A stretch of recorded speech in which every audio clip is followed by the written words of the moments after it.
à tous et bienvenue sur Radio Kids. Cela faisait bien longtemps que nous n'avions pas pris l'antenne, mais aujourd'hui, nous avons retrouvé le chemin du studio et nous sommes prêts derrière nos micros pour vous donner plein d'infos. Tout de suite, le sommaire. Aujourd'hui, nous vous parlerons du cross du collège, du spelling bee, du spectacle Peace and Love, des interventions de Monsieur Souvet pour les classes de 3e, de la Journée mondiale de la Terre, mais aussi de la journée du 8 mai et surtout de notre visite dans les studios d'Énergie 3. Alors restez avec nous, c'est parti!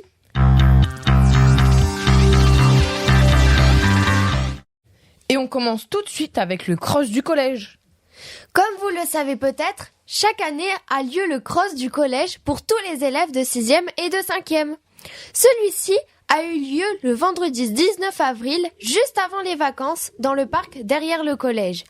Les élèves de 6e ont chaussé leurs baskets dès le début de la matinée et ont été précédés par les 5e après la récréation. 4 courses se sont succédées, une par niveau et par sexe. Monsieur Lacroix nous en dit un peu plus. Donc tout d'abord, qui a organisé le cross ? C'est l'équipe de PS qui organise. Et cette année, il n'y a que les 6e et les 5e. Et pourquoi c'est que les 6e et les 5e qui font le cross ? Après le confinement, il n'y a eu plus de cross. Et donc on a relancé le cross avec un format plus réduit. Avant on était au lycée de Hario. Et là on fait au collège. Donc du coup, comme c'était une expérimentation par rapport au parcours, donc on a réduit les effectifs 6e, 5e. Et c'est des élèves qui sont plus volontaires. Et on pensait peut-être l'année prochaine à élargir aux 4e, 3e volontaires. Combien de tours ils doivent faire ? Donc là, il y a les 6e, ils font un grand tour et un tour qui est plus petit. Ça fait à peu près 1200-1300 mètres. Et les 5e, ils font 2 grands tours, ça fait à peu près 1500 mètres, un peu plus. 2 ou 300 mètres en plus. Est-ce qu'ils ont des dossards et des récompenses ? Alors, ils ont tous des dossards. Donc, il y aura un classement au gymnase. Et puis, il y aura une note. Soit des compétences pour les 6e et une note pour les 5e. Et les 3 premiers, on a eu une médaille. D'accord, merci d'avoir répondu à nos questions. Pas de rien, à bientôt, l'année prochaine, parce que vous allez courir, je crois. À l'issue de tous ces efforts, les élèves ont pu reprendre des forces avec gâteaux, fruits et boissons avant la remise des médailles. Sur le podium, nous avons pu applaudir Logan Gaucher-Gonzalez en 6e 1, premier chez les garçons de 6e, suivi de Cyril Hamon et Mathis Samba en 6e 3. Pour les filles, Oumeima Boutzgamout et Kali Lam en 6e 2 se sont dépassés pour arriver sur la ligne d'arrivée. Pour les 5e, c'est Mehdi Kasni en 5e 1 qui a réussi à relever le challenge en première position, talonné de près par Antoine Keller-Tomazet en 5e 2, puis Anas El Messaoudi en 5e 4. Mais les filles ont couru comme des pros avec Shaima Benabst en 5e 1 qui a raflé la médaille devant Eva Zampol 5e 2 et Léonie Stein en 5e 4. Bravo à tous nos champions. Toujours dans le cadre des compétitions, le Spelling Bee est de retour. Le Spelling Bee est un challenge en anglais qui consiste à épeler des mots sans faire de faute. Toutes les classes de 6e jusqu'à la 3e peuvent participer et les 5 personnes qualifiées dans chaque classe participeront à la finale pour tenter de remporter de super cadeaux. Cette année, c'est notre collège qui invitera les élèves de Pinet pour la finale. Bonne chance à tous les finalistes. Tout autre chose maintenant avec le spectacle Peace and Love. C'est quoi ? Eh bien, pendant toute l'après-midi du mardi 9 avril, tous les élèves de 4e se sont déplacés au lycée Lélobar pour assister à un spectacle intitulé Peace and Love présenté par le groupe Wi-Fi. Pendant ce spectacle, ils nous ont présenté et chanté plusieurs morceaux de styles différents en passant des années 60 à 80 jusqu'à aujourd'hui. Ces morceaux étaient soit des reprises de grands artistes, soit des compositions personnelles du groupe. Au-delà de l'histoire de la musique, ils nous ont appris surtout à protéger nos oreilles avec par exemple l'utilisation de boules qui est. Pas si simple à mettre d'ailleurs. Écouter de la musique, c'est bien, mais contrôler le volume, c'est important. Un élève a eu l'occasion de rejoindre le groupe sur scène pour réaliser une petite danse de break sur une musique de rap. Tout le monde était debout et était dans l'ambiance. Même Monsieur Lacroix, en fond de salle, nous a montré ses talents de danseur. Un après-midi festif et instructif. N'hésitez pas à suivre les conseils du groupe Wi-Fi en allant visiter leur page Instagram et Facebook. Parlons maintenant de la Journée mondiale de la Terre, journée importante pour l'écologie.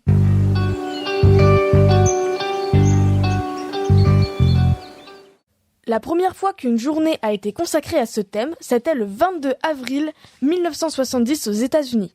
C'est Gaylord Nelson qui a créé cet événement pour sensibiliser les jeunes à la protection de l'environnement en prenant soin de la nature et en préservant la biodiversité.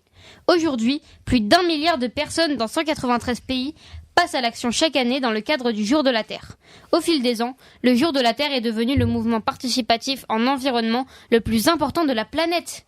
Beaucoup d'entreprises s'y mettent aussi, comme par exemple Disney qui propose à cette occasion de nouveaux spectacles grandioses et une exposition de photos en collaboration avec National Geographic qui investit tout le parc Disneyland Paris pour sensibiliser à la préservation de l'environnement. Cette année, la ville de Paris organise 2 événements en soirée avec une distribution de lombricomposteurs et la diffusion de plusieurs courts-métrages. Pour cette journée importante, nous vous invitons donc à faire un geste pour l'environnement, comme ramasser des déchets, privilégier la marche et le vélo sur de courtes distances, même si tout ça, vous êtes déjà censé le faire. Et est-ce que notre collège peut faire quelque chose ? Les éco-délégués font déjà beaucoup de choses comme la mise en place du composteur, le recyclage des livres avec la boîte à livres, le tri sélectif à la cantine. Ah oui, c'est vrai. À nous maintenant de mettre notre petite pierre à l'édifice en utilisant correctement ces dispositifs. Allez, on compte sur vous pour faire un petit geste. Passons maintenant à l'actualité concernant les classes de 3e. Ah oui, gros programme pour eux. Tout d'abord, la saisie pour leur vœu d'affectation en lycée. Une étape très importante et parfois pas facile à faire. On écoute Monsieur Lemoisy, le principal, qui nous parle de cette étape cruciale pour leur avenir. Quelles sont les dates pour les vœux des 3e concernant leur orientation ? Alors, concernant les dates de saisie des vœux, les familles des élèves de 3e vont devoir procéder à la saisie des vœux d'orientation, c'est-à-dire le choix, savoir s'ils souhaitent que leur enfant ait en seconde GT, en seconde professionnelle ou au CAP, donc entre le 6 et le 27 mai. Ça, c'est donc la première chose concernant l'orientation. Et, dans le même temps, ils devront également formuler des vœux d'affectation, c'est-à-dire choisir le ou les établissements dans lesquels ils souhaitent que leur enfant soit scolarisé à la rentrée prochaine et préciser la formation donc demandée. Et ce sera donc aux mêmes dates. Juste une petite précision, cette saisie des vœux se fait obligatoirement par les téléservices et une réunion d'information à l'attention des parents d'élèves de 3e est organisée d'ailleurs jeudi prochain, 18 avril, pour leur donner toutes les consignes à ce sujet. Alors l'orientation, c'est quelque chose qui se travaille tout au long, je dirais, de la scolarité, et bien évidemment, lorsqu'on arrive à la 3e, c'est vraiment la dernière ligne droite. Donc, dans le cadre du parcours à venir, les élèves ont eu l'occasion de travailler sur leurs envies de formation, leurs envies professionnelles. Et maintenant, ce choix se précise. Alors, différentes choses ont pu être mises en place justement pour les éclairer à ce sujet, avec les interventions des professeurs principaux.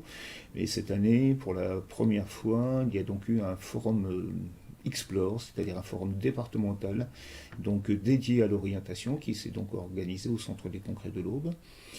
Et à cette occasion, donc, tous les élèves de 3e ont pu rencontrer l'ensemble donc, des représentants des formations qui sont proposées sur le territoire aubois, ce qui représente quand même pratiquement 110 formations.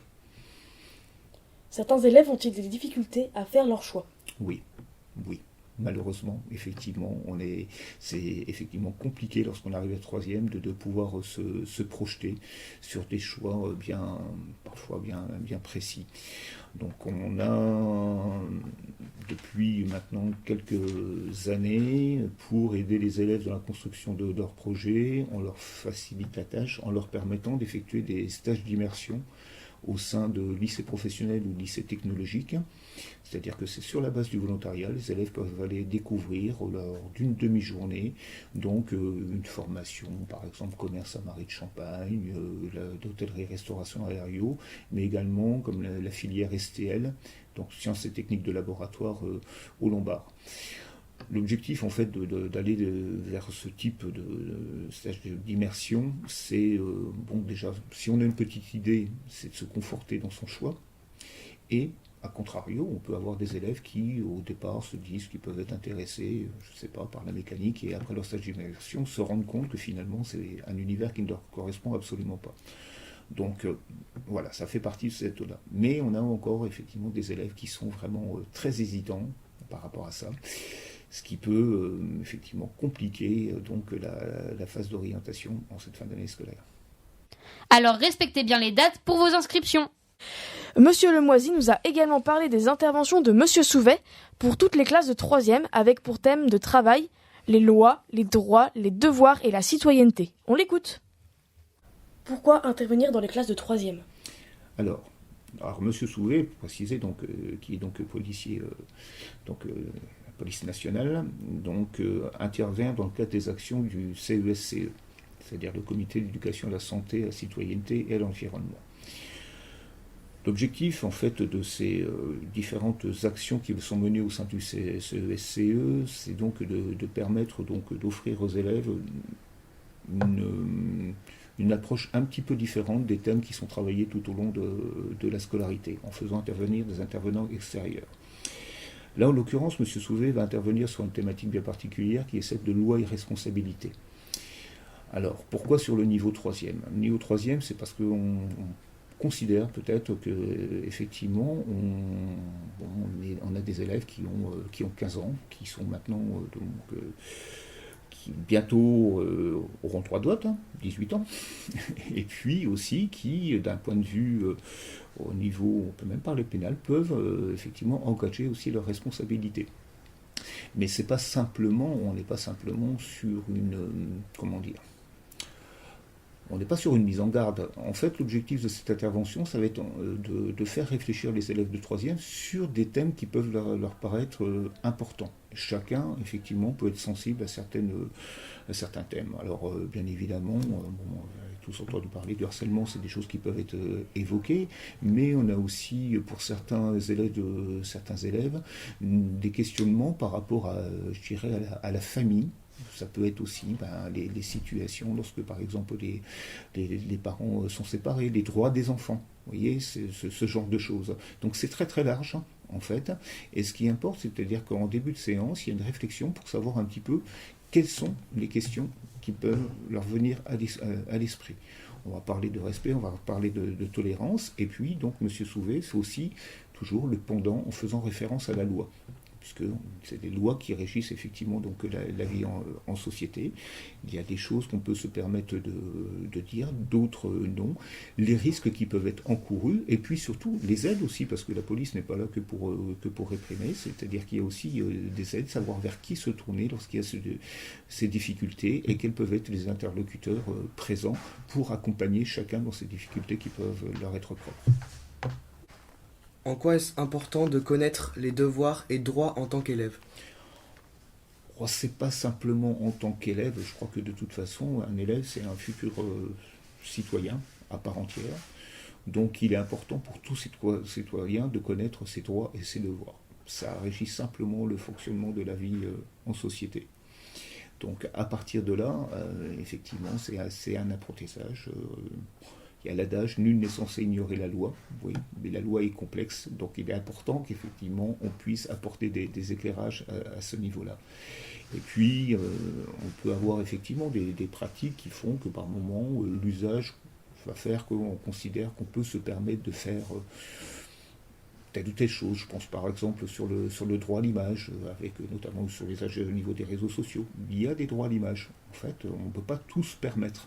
Donc c'est important aussi, tout simplement, pour le respect aussi de la vie privée, c'est un exemple que je donne, mais aussi le respect de la personne, pouvoir coexister d'une certaine manière, et donc ça c'est important que ces règles puissent être rappelées.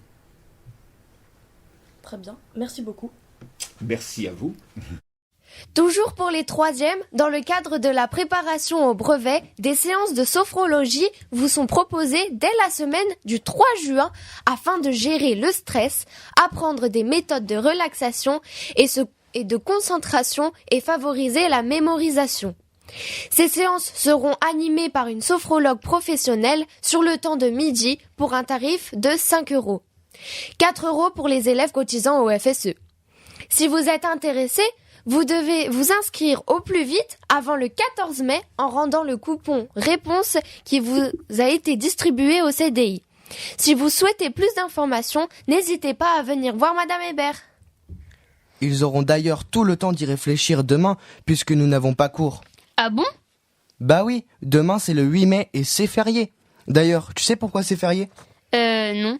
C'est vrai que je ne me suis pas posé la question. Moi, tant qu'on me dit que je ne travaille pas, ça me va.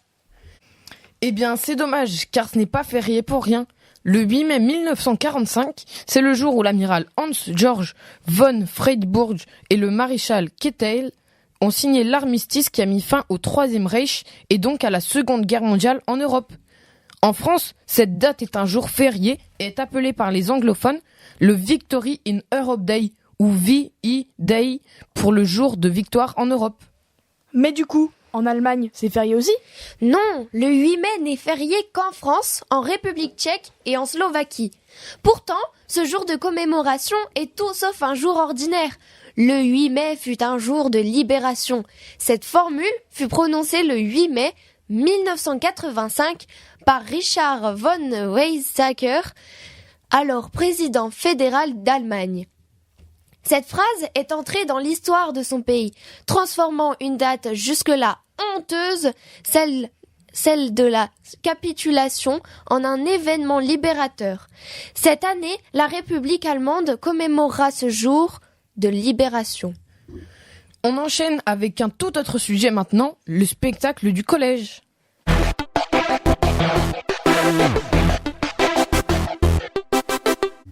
Eh oui, nous avons réussi à nous glisser dans les coulisses de la dernière répétition du spectacle et nous sommes en mesure aujourd'hui de vous dire ce qui va se passer lors de cette super soirée prévue le jeudi 30 mai à 20h au Théâtre de Champagne. Le spectacle est une adaptation du roman et de la BD à succès de Patricia Lefung, La Rose écarlate. Non, c'est pas vrai, mais j'adore cette histoire. Bah, ça tombe bien alors. Tu vas pouvoir nous dire de quoi ça parle. Sans problème. L'histoire se passe en 1754. Maude est une jeune paysanne qui vit tranquillement avec son père forgeron. Son plus grand rêve est de rencontrer le justicier masqué, le renard. Alors qu'une nuit, elle s'aventure dans les bois pour l'apercevoir, son père est assassiné par un mystérieux inconnu. Avant sa fuite, Maude a juste le temps de le marquer au visage avec son épée. De là commence pour elle une chasse à l'homme entre les salons de Versailles et les vallées arides de l'Orient, accompagnée d'un gentilhomme qui détient de nombreux secrets. Bah, et le renard dans tout ça? Elle arrive à le rencontrer ou pas? Ah, si tu veux le savoir, il faut venir voir le spectacle. D'autant qu'il y aura de la danse, du chant, des acrobaties de folie. Un moment à ne surtout pas manquer. Les places sont en vente au CDI au tarif de 6 €, aux récréations de l'après-midi. Mais dépêche-toi, il n'y en aura pas pour tout le monde. Compris, j'y vais dès la fin de l'émission. Eh bien justement, pour finir cette émission, nous revenons tout de suite sur notre visite des studios d'Énergie 3.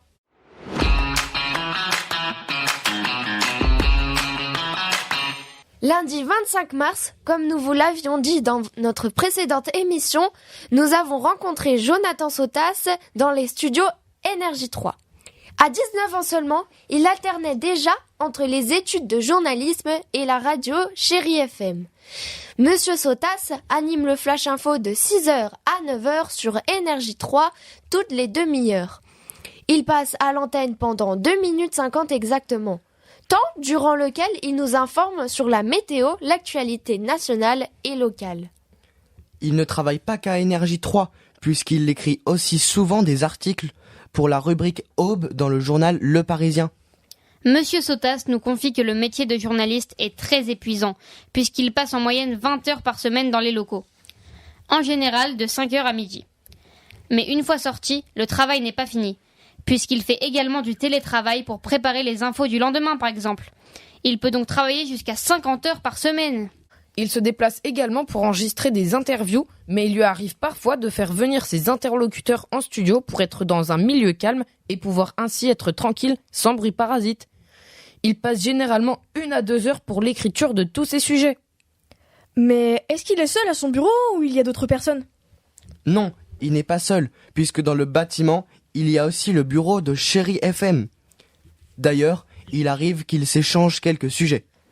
Malgré cette masse de travail, il a tout de même dit qu'il y avait de beaux avantages à faire ce métier, comme la rencontre de beaucoup de personnes, qu'elles soient célèbres ou non, aller à des grands événements, mais aussi les horaires de bureau flexibles et l'emplacement près de chez lui. Quand il ne peut pas se déplacer, il reprend parfois des infos de ses collègues de l'Est éclair, toujours en citant la source bien sûr. Il ne diffuse aucune information avant de l'avoir vérifiée. Comme Monsieur Sotas nous l'a dit, un journaliste est capable de tout faire comme la télé, la radio, la web radio et j'en passe. Oh, tu crois qu'on est prêt pour passer à la télé ? On n'est pas encore de vrais journalistes, nous. Il faudra attendre encore un peu. Oh, en tout cas, on a appris des choses lors de cette visite. Et on a été ravis d'être dans un vrai studio avec un vrai journaliste. Bah, nous aussi, on a un vrai studio. Oui, mais c'est pas pareil quand même.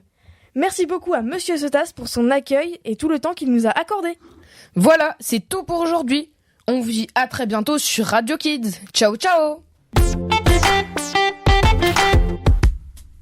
Radio